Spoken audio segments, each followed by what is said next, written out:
আমি যখন স্টেজে উঠছিলাম আমি জানি না এই ফিলটা আমি কিভাবে আপনাদেরকে বোঝাই। আমি সমস্ত নাচের মুদ্রা টুদ্রা সবকিছু হারিয়ে ফেলেছিলাম।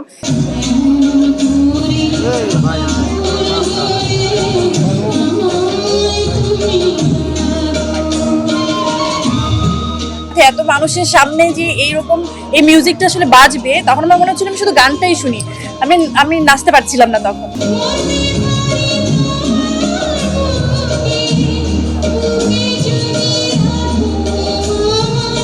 হয় না যে ডানা কাটা পরিয়ে আমি যেভাবে আসলে পারফরমেন্স গুলো করা হয় ওর থেকে একদম একদম ভিন্ন রকম কিছু নিয়ে আসাটা একটা চ্যালেঞ্জ ছিল। আমি খুব চাচ্ছিলাম এবারে একটু একটু অন্যরকম ভাবে ভিন্নভাবে সবার সামনে আসতে, একটা পারফরমেন্স দিয়ে যেটার আমি আমার অনেক সাহস নিয়ে আসলে তাদের সাথে আমার আইডিয়াটা শেয়ার করেছিলাম। আমার খুব ইচ্ছে করছিল যে এরকম একটা পারফরমেন্স করার জন্য। তারাও অ্যালাউ করেছে, তারাও অনেক খুশি হয়েছে, আমাকে এত সুন্দর করে অ্যাপ্রিসিয়েট করেছে। তো আমার আরো কনফিডেন্টটা তখনই বেড়ে গেছিল। আমাদের হাতে খুব কম টাইম ছিল, আমি খুব কম সময়ের মধ্যে এই ডিসিশনটা আসলে নিতে হয়েছিল, কিন্তু আমার মনে হয় সবার অনেক ভালোই লেগেছে, সবাই অনেক এনজয় করেছে। আমি যখন স্টেজে উঠছিলাম আমি জানি না এই ফিলটা আমি কিভাবে আপনাদেরকে বোঝাই।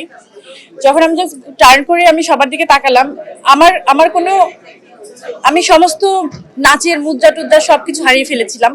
কারণ আমি এতগুলো চোখ দেখছিলাম, আমি এই সাউন্ড সবার সামনে সবার সাথে এত মানুষের সামনে যে এইরকম এই মিউজিকটা আসলে বাজবে, তখন আমার মনে হচ্ছিল আমি শুধু গানটাই শুনি।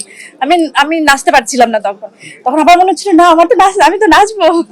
তখন আবারও স্টার্ট করেছিলাম। আপনারা খেয়াল করলে হয়তো বুঝতে পারবেন যে আমি প্রথমে কিন্তু থমকে গেছিলাম, কারণ এই যে মিউজিকটা মানে এই সুরটা, এই টানটা আমরা একদম ছোটবেলা থেকে শুনে শুনে বড় হয়েছি। তো তো এটার মধ্যে কোথাও একটা আমাদের প্রাণের খুব কাছের একটা গান, তাই না?